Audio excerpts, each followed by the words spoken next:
Brothers میں نا سورۃ المائدہ خاص طور پہ 7واں سپارہ جو چیپٹر ہے اس کے حوالے سے میں جب تلاوت کر رہا تھا قرآن مجید کی تو ایک آیت جو بڑی شروع میں اللہ نے ذکر کی ہے خاص طور پہ وہ ہے آیت نمبر 87 یا ایھا الذین آمنوا لا تحرموا طیبات ما احل اللہ لکم ولا تعتدوا ان اللہ لا يحب المعتدین کہ ایمان والو کہ نہ تم ان چیزوں کو حرام کرو، ان پاکیزہ چیزوں کو جس کو اللہ نے حلال کر دیا، اور تم حد سے نہ بڑھو، ان اللہ لا يحب المعتدین، اللہ تعالیٰ حد سے بڑھنے کو ناپسند کرتے ہیں۔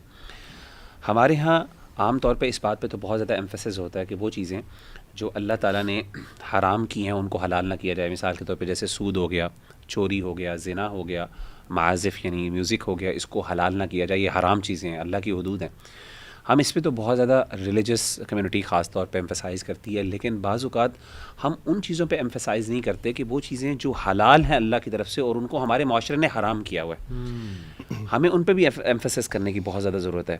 بہت سی ایسی چیزیں ہیں، مثال کے طور پہ جیسے شادیوں کے اندر فار ایگزامپل دف بجا لینا، بچیوں کا کچھ نہ کچھ گا لینا، یہ باقاعدہ ہمارے دین کے حصہ، ہمارے دین میں اللہ کے رسول صلی اللہ علیہ وسلم نے اس کی اجازت بھی دی، اور بلکہ سیدہ عائشہ سے کہا کہ تم بچیوں کو بھیجو اور وہ جا کے جو ہیں وہ انصار جو ہیں بڑے باذوق لوگ ہیں، مطلب الفاظ میں بیان کر رہا ہوں، پیرافریز کر رہا ہوں، واللہ اعلم۔ تو کہنے کا مطلب ہے میں سمجھتا ہوں کہ ہمارے یہاں نا اننیسیسریلی جب ہم دین کی طرف آتے ہیں تو احتیاط، اور ہمارے کچھ انزائٹی ہوتی ہے، ڈیفینیٹلی ہماری کچھ انسیکیورٹیز ہوتی ہیں جس کی بنیاد پر ہم کیا کرتے ہیں، بعض اوقات جو حلال چیزیں ہوتی ہیں اس پہ بھی اننیسیسری سختی کرنا شروع کر دیتے ہیں۔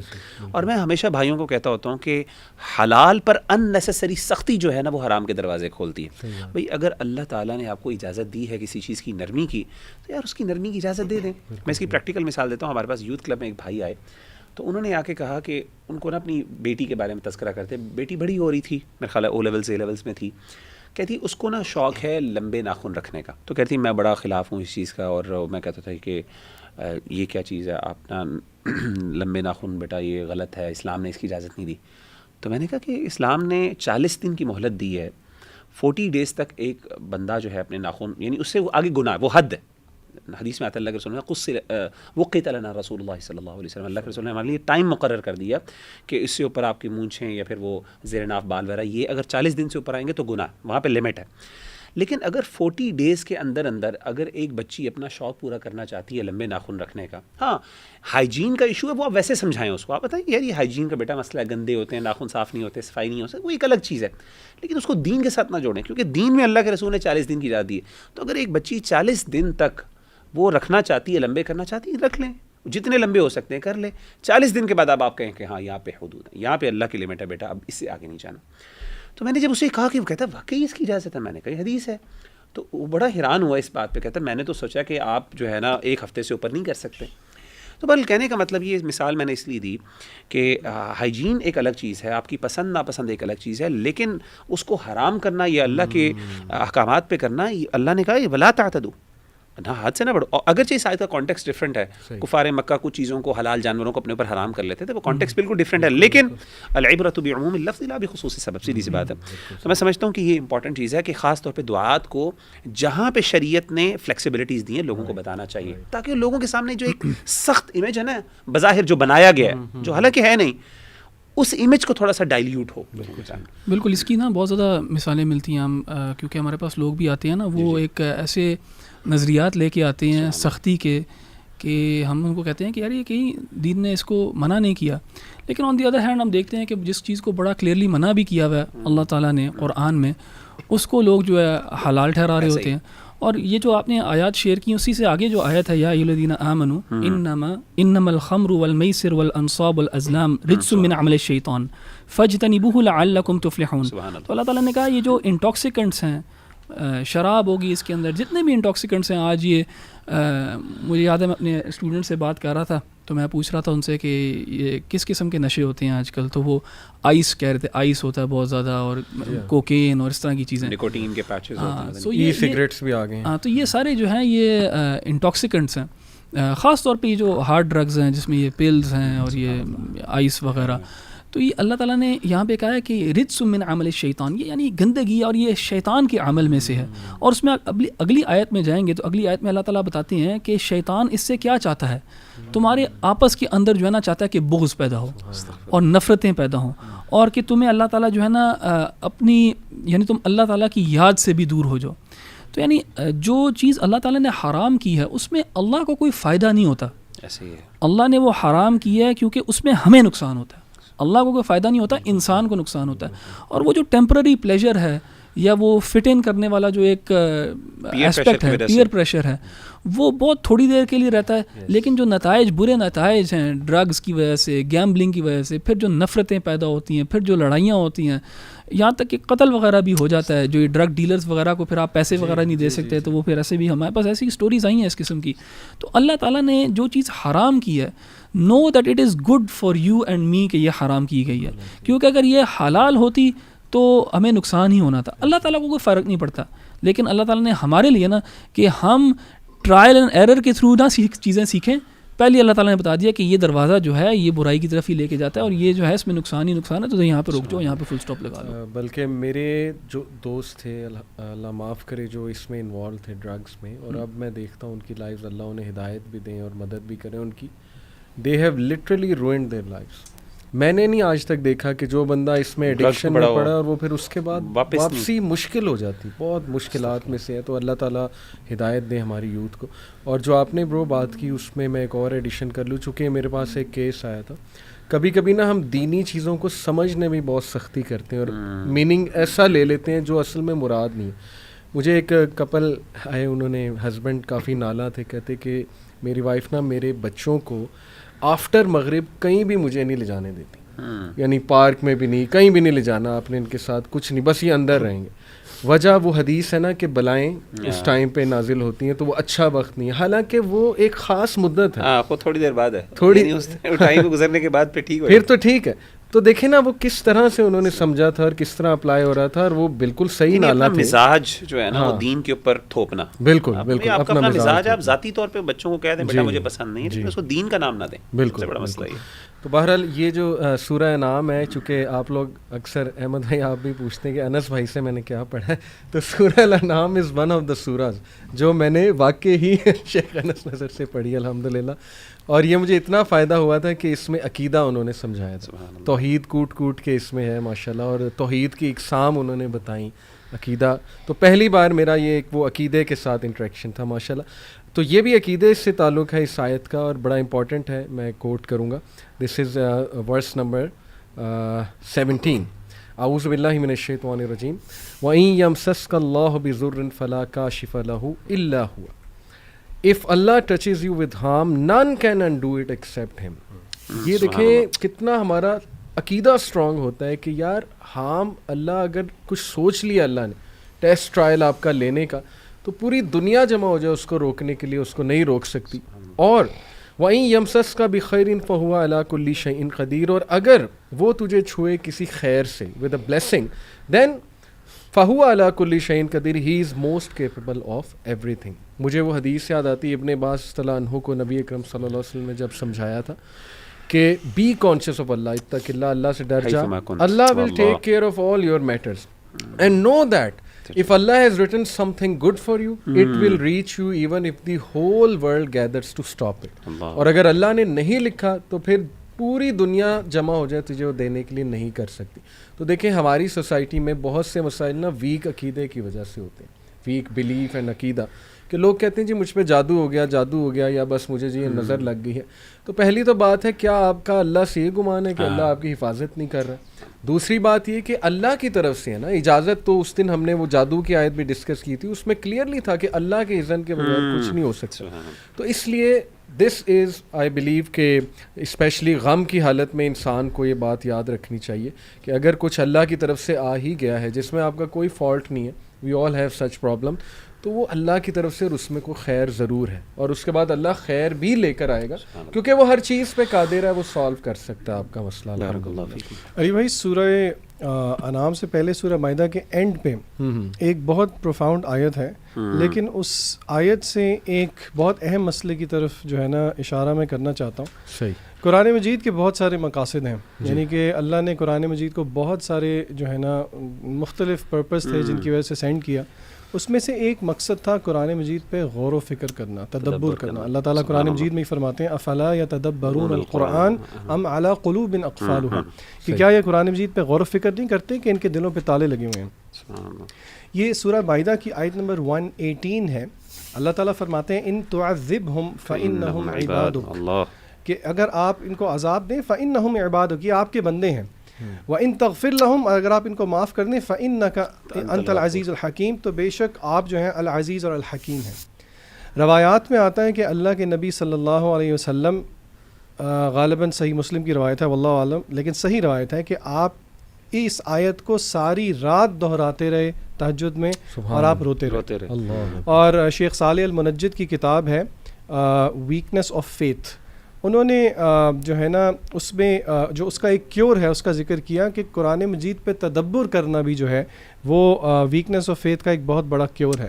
تو ہمیں جو ہے نا غور و فکر کرنا چاہیے قرآن مجید پہ، اور غور و فکر کرنے کے بھی کچھ آداب ہیں جو کہ علماء نے ہمیں سمجھائے ہیں. اگر آپ اسی آیت پہ غور کریں، آپ خود دیکھیں اس کا سادہ سا ترجمہ ہے. کیا ایسی بات ہے جو کہ اللہ کے نبی صلی اللہ علیہ وسلم نے سوچی اور آپ پہ اس طرح کی رکت طاری ہوئی کہ آپ سوتے رہے؟ علماء کہتے ہیں کہ دیکھیں ان تعذبہم فإنہم عبادک، اللہ تعالیٰ کے ہی بندے ہیں ہم سب. اللہ تعالیٰ کا ایک نام جو ہے نا، اللہ تعالیٰ عدل کرنے والا ہے، جسٹس کرنے والا ہے. تو اگر اللہ تعالیٰ کسی کو عذاب دیتا ہے اصل میں وہ اللہ کے جسٹس کا مظہر ہے. اللہ کا ظلم نہیں ہے، اللہ ولا یظلم ربک احد. اور اسی طرح وَإِن تَغْفِرْ لَهُمْ فَإِنَّكَ أَنْتَ الْعَزِيزُ الْحَكِيمُ، اللہ کسی کو معاف مجبوری کے تحت نہیں کرتا، اپنی رحمت کی وجہ سے، یعنی کہ اللہ العزیز غالب ہے اور حکمت والا ہے. تو اسی لیے ہمیں بھی کوشش کرنی چاہیے کہ ہم جو ہیں اصولوں کے مطابق، ہمیں چاہیے، ہر مسلمان کو چاہیے بنیادی اصول التفسیر سیکھ کے قرآن مجید کے سرسری ترجمے پہ غور کرے کہ اللہ تعالیٰ کیا بتا رہے ہیں. اور آئی ایم شیور آپ سب نے یہ چیز ایکسپیرینس کی ہوگی کہ قرآن مجید ایسا لگتا ہے کہ میرے اور آپ سے بات کر رہا ہے، میرے اور آپ کی مشکلیں ایڈریس کر رہا ہے. تو اسی لیے اٹ از ہائی ٹائم کہ ہم لوگ اس چیز کے لیے بھی ٹائم.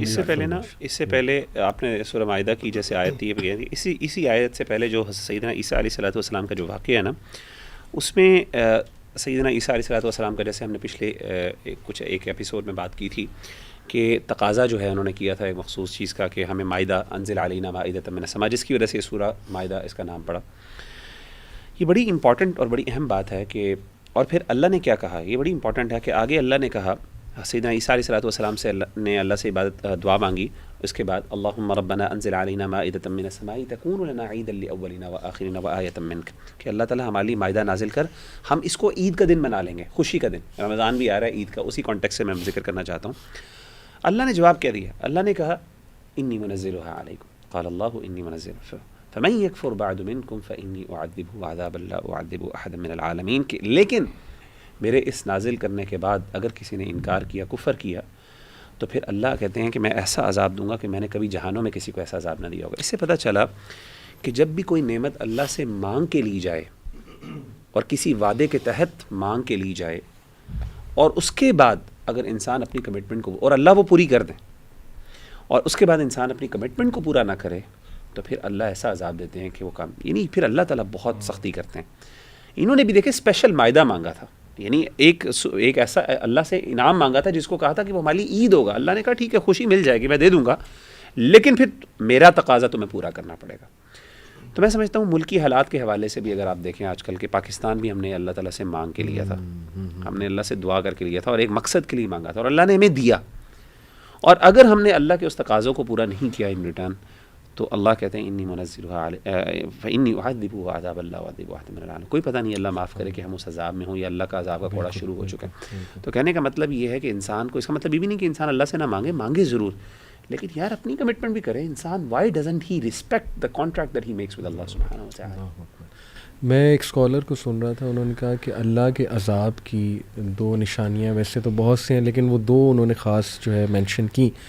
ایک یہ کہ دل سخت ہو جاتے ہیں اور آپ عمل نہیں کرتے، یعنی باتیں بہت پتہ ہے، انفارمیشن بہت پتہ ہے، لیکن یہ کہ وہ عمل ہی نہیں ہو رہا. اور بطور قوم اگر ہم دیکھیں، بحیثیت قوم، تو میرا تو خیال اتنا درس اور اتنی تدریس شاید کسی قوم پہ نہ ہوئی ہو. مطلب ٹو بی آنیسٹ جتنا پاکستان میں ماں باپ بھی کرتے ہیں اور ظاہر ہے مساجد میں بھی، اور ماشاء اللہ ہم بھی کر رہے ہیں، لیکن یہ کہ اوور آل دیکھا جائے تو عمل.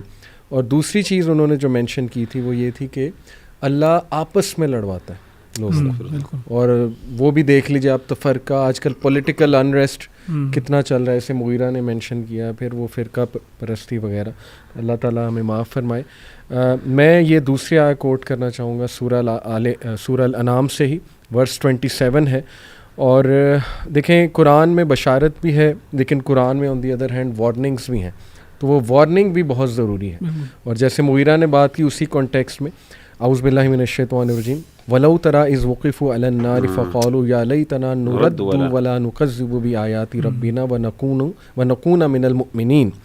If only you could see when they will be detained before the fire, they will cry, oh, if only we could be sent back. We would never deny the signs of our Lord and we would surely be of the believers. تو اللہ معاف کرے. سب سے پہلے تو ہمیں خود سوچنا چاہیے کہ کہیں ہم تو ان لوگوں میں سے اللہ معاف کرے نہ ہوں کہ جو وہاں جا کے ریگریٹ کریں کہ بس ایک بار اللہ مجھے واپس بھیج دے, میں عمل کر کے دکھاؤں گا. تو آج بہت سی چیزیں چل رہی پاکستان میں, اور لٹرلی مجھے دکھ ہوتا ہے ان لوگوں کی باتیں سن کے کہ جب وہ اللہ رسول کے خلاف بھی باتیں کریں. میں ایک خاص طبقے کی طرف میرا اشارہ, تو میں انہیں دعوت دیتا ہوں کہ ان آیات میں غور کریں. اسی سے ریلیٹڈ میں بس ایک اور کوٹ کر دوں, سورہ ملک کی آیت ہے, کلما القی فیہا فوج سألہم خزانتہا الم یأتکم نذیر. جب بھی انہیں جہنم میں پھینکا جائے گا, اللہ معاف کرے, ان سے پوچھا جائے گا کہ کوئی وارنر نہیں آیا تھا, تمہیں ڈرانے والا کوئی نہیں آیا تھا. قالوا بلا قد جاءنا نذیر فکذبنا وقلنا ما نزل اللہ من شیء. They will say yes, a warner had come to us but we denied and said Allah has not sent anything. تو میری گزارش ہے ان لوگوں سے کہ جن کے ارد گرد دینی لوگ موجود ہیں اور وہ انہیں کچھ نصیحت کرتے ہیں تو انہیں ڈسمس نہ کریں اور ان کو رسپیکٹ دیں کہ چلو یار وہ ہمیں نصیحت کر رہے ہیں, اور اس کو لے لیں, اس کو سن لیں, چاہے وہ آپ کو جتنی بھی گراں جو ہے وہ گزرے. سو میرے خیال یہ اسی صورت میں آیت بھی ہے نا, وَقَالُوا لَوْ كُنَّا نَسْمَعُ أَوْ نَعْقِلُ, کہ سورہ ملک میں اہل جہنم کا اللہ تعالیٰ کوٹ کرتے ہیں کہ وہ ریگریٹ کریں گے کہ لو کننا نسمع, ہم سن لیتے. تو یہ سننے کو بھی ہلکا نہیں سمجھنا چاہیے. بے شک بے شک. اچھا ذیشان بھائی نے جو یہ بات مینشن کی نا تدبر کی قرآن کے معاملے میں, یہ بہت ضروری ہے. دیکھیں کتاب جو ہے نا, کتاب ہوتی ہے پڑھنے کے لیے, اور پڑھنا ہوتا ہے سمجھنے کے لیے, اور سمجھنا ہوتا ہے عمل کرنے کے لیے. تو ہم ایسا ہے کہ بہت زیادہ آپ لوگ ملیں گے جنہوں نے آج تک کبھی قرآن پڑھا ہی نہیں ہوتا. 20 25 30 35 سال عمر ہو گئی اور کبھی قرآن پڑھا ہی نہیں ہے. تو یہ رمضان کا جو مہینہ, یہ ایک اسپیشل مہینہ ہے قرآن کے لحاظ سے بھی, اور جو ہم نے پہلے بھی ایک دفعہ شیئر کی ہے بات کہ اس میں اپنا ریلیشن شپ جو ہے نا قرآن کے ساتھ, اس کو ری انرجائز ری وائٹلائز کرنا چاہیے, اور کوئی نہ کوئی گول ہونا چاہیے ہمارا نا قرآن کے ساتھ, جہاں پہ قرآن کا پڑھنا نہ صرف تلاوت کے لحاظ سے ہو یا تراویح میں سننے کے لحاظ سے ہو, لیکن کوئی نہ کوئی انڈرسٹینڈنگ اور باقاعدہ ترجمہ پڑھنا ہو. تو میرا تو یعنی رمضان میں جو میرا گول ہے وہ تو یہ ہے کہ میں نے ایک قرآن کا ترجمہ جو ہے اس کو میں نے چوز کیا ہے جو میں نے نہیں پڑھا ہوا, اور میرا پلان ہے کہ میں انشاءاللہ ان 30 دنوں کے اندر اس کے اوپر سے گزروں گا اور وہ ختم کروں گا.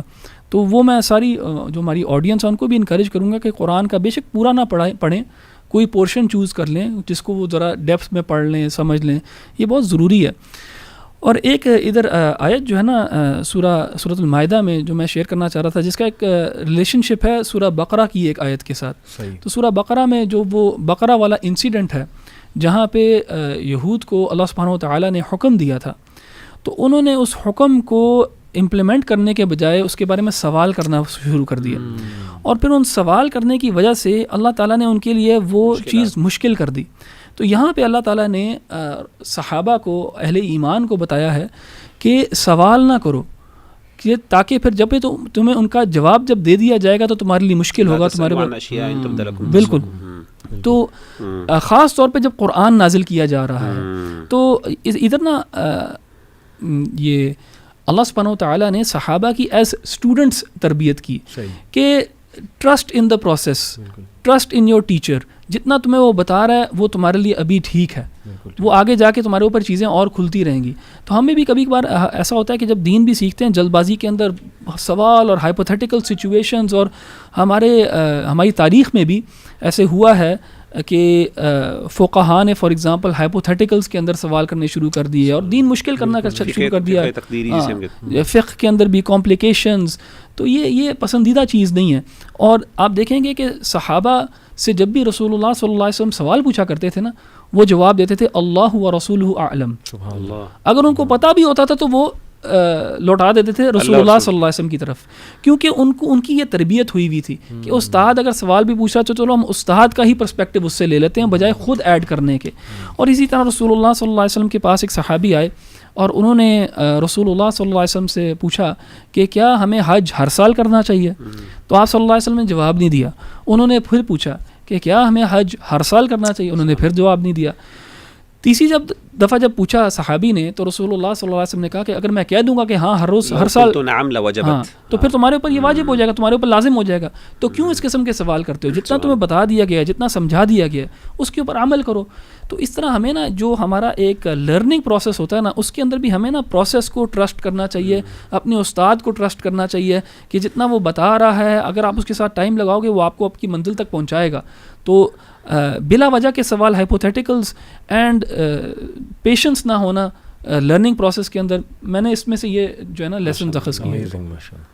اچھا اس میں نا احمد بھائی سورہ انعام میں یہ جو 2 آیات ہیں جو بہت زیادہ مجھے انسپائر کرتی ہیں, خاص طور پہ آیت نمبر ہے 63 اور 64. اللہ تعالیٰ فرماتے ہیں, بلکہ آیت نمبر 63 اور 64 یہی, قُلْ مَن يُنَجِّيكُم مِّن ظُلُمَاتِ الْبَرِّ وَالْبَحْرِ تَدْعُونَهُ تَضَرُّعًا وَخُفْيَةً لَئِنْ أَنْجَانَا مِنْ هَٰذِهِ لَنَكُونَنَّ مِنَ الشَّاكِرِينَ قُلِ اللَّهُ يُنَجِّيكُم مِّنْهَا وَمِن كُلِّ كَرْبٍ ثُمَّ أَنْتُمْ تُشْرِكُونَ. یعنی اللہ تعالیٰ کہتے ہیں کہ کون ہے جو تمہیں نجات دیتا ہے ظلمات البر والبحر, یعنی اندھیرے, وہ اندھیرے جو خشکی کے ہیں اور جو سمندروں کے اندھیرے. تدعونہ تضرعا وخفیہ, تم عاجزی کے ساتھ اور خفیہ انداز میں اللہ تعالیٰ, یعنی دل میں بھی ایک خوف ہوتا ہے, دل بھی پکار رہا ہوتا ہے تمہارا اللہ کو اس وقت, اور اس ٹائم تم عاجزی کے ساتھ اللہ کو پکار رہے ہوتے ہو کہ اللہ یہ جب ہوائیں چل رہی ہیں, یہ سمندر کی جو لہریں ہیں مجھے لپیٹنے لگی ہیں. اللہ کہتے ہیں لئن انجانا من ہذہ, اگر ہم تمہیں اس پہ نجات دے دیں تم ہو جاؤ گے شکر کر, اللہ اگر تو ہمیں اس سے نجات دے دے تو ہم شکر کرنے والوں میں سے ہوں گے. پھر اللہ تعالیٰ کہتے ہیں کہ قُلِ اللَّهُ يُنَجِّيكُم مِّنْهَا وَمِن كُلِّ كَرْبٍ ثُمَّ أَنْتُمْ تُشْرِكُونَ. اے نبی صلی اللہ علیہ وسلم کہہ دیجئے کہ اللہ تمہیں اس میں سے نجات دے دیتا ہے اور تمہیں ہر مشکل سے نکالتا ہے, تو پھر کیا ہوتا ہے؟ پھر تم اس کے بعد شرک شروع کر دیتے ہو. یہاں سے 2 بڑی امپورٹنٹ باتیں ہمیں پتہ چلی. ایک تو بات یہ ہے کہ اللہ تعالیٰ کو مشکل میں پکارنا جو ہے نا یہ کوئی بڑی بات نہیں ہے. مشرکین مکہ بھی مشکلات میں پکارتے تھے, یعنی کوئی بندہ کہے جی جب بھی اللہ تعالیٰ کو تب ہم نے پکارنا جب ہم پہ کوئی تکلیف آئی, پریشانی آئی, تو بھائی اس میں آپ کا کیا کمال ہے؟ یہ تو مشرکین مکہ بھی خالصۃ لوجہ اللہ, اس وقت جب وہ سمندروں میں ہوتے تھے تو ایک دم ڈر کے مارے پھر وہ اللہ کے لیے, یعنی وہ صرف اللہ کو اس وقت پکار لیتے, دعائیں تو وہ بھی کر لیتے تھے اس ٹائم. تو اس کا مطلب یہ ہوا کہ دعا کا جو فلسفہ ہے وہ یہ نہیں تقاضا کرتا کہ آپ اللہ کو صرف تب پکاریں جب اللہ تعالیٰ, جب ہمیں اللہ کی ضرورت ہے, بلکہ دعا کا فلسفہ ہم سے یہ تقاضا کرتا ہے کہ ہم نے اللہ سے کچھ نہیں بھی مانگنا پھر بھی ہم دعا کریں, کیونکہ دعا عبادت ہے, دعا عبادت ہے. ٹھیک ہے نا. ایک تو یہ چیز پتہ چلی. دوسری چیز یہ پتہ چلی مشرکین مکہ جو تھے وہ بھی اللہ معاف کرے جب مشکل میں ہوتے تھے تو وہ صرف اللہ تعالیٰ کو, اللہ کے پکارا کرتے تھے, اور اس کے بعد وہ شرک کیا کرتے تھے. ہمارے ہاں اللہ معاف کرے شرک اس لیول کا انفارچونیٹلی بڑھ گیا ہے مسلمانوں میں کہ وہ مشکلات میں بھی مشکلات میں بھی جو ہے نا وہ اللہ تعالیٰ کو نہیں پکارتے, وہ اپنے غیر اللہ کو پکارتے ہیں. یعنی اللہ معاف کرے ہم نے ایسے ایسے لوگوں کو دیکھا جو بری حالت میں تکلیف سے چیخ رہے ہیں لیکن ان کے منہ پہ اللہ کا لفظ, اللہ کا نام کے بغیر کسی اور کا نام آ رہا ہے, سبحان اللہ. اور یہاں پہ یہ مشرکین مکہ یعنی جو شرک کے اندر لدے ہوئے تھے, اللہ معاف کرے, وہ ان کو یہ سینس تھی کہ اب ہمیں اللہ صرف بچا سکتا ہے, تو وہ صرف اللہ کو پکارتے تھے. اللہ معاف کرے. میں سمجھتا ہوں کہ مسلمانوں کو ما یؤمن اکثرهم باللہ الا وهم مشرکون, اللہ معاف کرے مسلمانوں کے اندر انفارچونیٹلی ایسا شرک آ چکا ہے کہ صرف اللہ کو ماننا جو ہے نا اب ایک بہت, یعنی مسلمانوں کے اندر بھی ایک یونیک کریکٹرسٹک بن گئی ہے. زیادہ تر لوگ اللہ معاف کرے دوسروں کے ساتھ, اور صرف اخی پکارنے کا مطلب یہ نہیں ہوتا کہ ہمارے ہاں بعض اوقات جو ہے نا ان نیسسریلی لوگوں سے ایکسپیکٹیشن رکھنا بھی میں سمجھتا ہوں یہ کسی نہ کسی طریقے سے جو ہے نا وہ آ جاتا ہے. یعنی آپ اگلے بندے کے اوپر سمجھ بیٹھیں یا آپ کا یہ سوچ ہو کہ شاید اس مسئلے کو صرف وہی حل کر سکتا ہے, یہ بھی کسی نہ کسی لیول پہ شرک کے دروازے تک پہنچ جاتا ہے. بھئی آپ کون ہوتے ہیں؟ کوئی بندہ کیوں اتنا امپورٹنٹ آپ کی زندگی میں آپ سمجھیں کہ جی وہ بندہ ہی میرا مسئلہ حل کر سکتا ہے, اللہ کی ذات نہیں موجود. تو یہ آیات مجھے وہاں پہ بڑی ہلاتی ہیں. اچھا جی, ویری کوئکلی ایک مضمون ہے جو کہ بہت زیادہ قرآن مجید میں آیا ہے, وہ ہے دنیا دھوکے کا سامان ہے. سورہ انعام کی آیت ہے, آیت نمبر 32. اللہ تعالیٰ فرماتے ہیں وَمَا الْحَيَاةُ الدُّنْيَا إِلَّا لَعِبٌ وَلَهْوٌ. کہ نہیں ہے دنیا کی زندگی مگر کھیل کود تماشا، متاع الغرور، متاع الغرور، معنی کہ بیشتر آیات ہیں، بہت ساری اس پہ احادیث ہیں، لیکن ایک حدیث ہے جو کہ مجھے بہت اچھی لگتی ہے اور میں اللہ تعالیٰ سے دعا کرتا ہوں کہ ہم سب کا منشور بن جائے تو دنیا اور آخرت سنور جاتی ہے۔ اللہ کے زید ابن ثابت سے روایت ہے کہ رسول اللہ صلی اللہ علیہ وسلم نے فرمایا من کانت الدنیا ہمہ فرق اللہ علیہ امرہ، یعنی کہ اس کا ترجمہ یہ ہے کہ whoever makes the world his most important matter. Allah will confound his affairs and make poverty appear before his eyes. اور اس کو کچھ نہیں ملے گا، he will not get anything from the world except جو کہ اس کے مقدر میں لکھ دیا گیا ہے۔ اچھا on the contrary کیا ہے، جو کوئی بھی وَمَنْ كَانَتِ الْآخِرَةِ، جو whoever makes the hereafter his most important matter, Allah will settle his affairs and make him content in his heart and the world will come to him although he does not want it. یعنی کہ اس پہ مزید وضاحت کی کیا ضرورت ہے، یعنی کہ اس کا یہ مطلب نہیں ہے کہ جس کا کنسرن آخرت ہے اس کا دنیا سے کوئی لینا دینا نہیں ہے، لیکن دس از پریفرنگ دا دنیا اوور دی آخرہ۔ تو اسی لیے میں سب کو نصیحت کروں گا کہ یہ حدیث کہیں پہ سائڈ پہ اپنے پاس رکھ کے لکھ لیں اور اس کو وقتاً فوقتاً اپنے جب بھی آپ زندگی کے گولز وغیرہ سیٹ کر رہے ہوں تو اس کو اپنی لانگ ٹرم پلاننگ میں، شارٹ ٹرم پلاننگ میں اس چیز کو ضرور یاد رکھا کریں۔ سبحان اللہ۔ آخری جو آیت جو میں اس سے انشاءاللہ ہماری بات ٹائم بھی ختم ہو گیا، وہ ہے وما قدر اللہ حق قدرہ اذ قالوا ما انزل اللہ علی بشر من شیء۔ واللہ یہ آیت مجھے جو ہے نا کئی دفعہ میری آنکھوں سے آنسو آ جاتے ہیں یہ آیت پڑھ کے، آیت نمبر 91 میں سورہ انعام میں کہتے ہیں کہ انہوں نے اللہ کی صحیح قدر ہی نہیں کی جس طریقے سے ان کو قدر کرنی چاہیے تھی، جب انہوں نے کہا کہ اللہ تعالیٰ نے اپنے بندے پر، اپنے بشر یعنی نبی صلی اللہ علیہ وسلم پہ کوئی چیز نہیں اتاری۔ یعنی اللہ کے ساتھ کتنی زیادتی، یعنی کتنی یہ ایک انجسٹ یعنی بات ہے، یہ انجسٹ بات ہے، انجسٹس ہے کہ آپ اللہ کا اتنی براہین، اتنے دلائل، اتنی وضاحت کے ساتھ یہ قرآن مجید اللہ نے آپ کو دیا ہے جو دلائل سے بھرا پڑا ہے، اور آپ ان ساری چیزوں کو، ان ساری رحمتوں کو صرف اس طریقے سے کہہ کے ختم کر دیتے ہو کیونکہ وہ جو دلیل یا نازل کردہ آیت ہے وہ آپ کی پسند کے مطابق نہیں ہے۔ سبحان اللہ، ما انزل اللہ علی بشر من شیء۔ لٹرلی ہمارا ایٹیچیوڈ ہوتا ہے یار دین نے ہمیں دیا کیا، استغفر اللہ، یعنی دین سے ہمیں ملا کیا، یعنی وائی اسلام از سو اسپیشل۔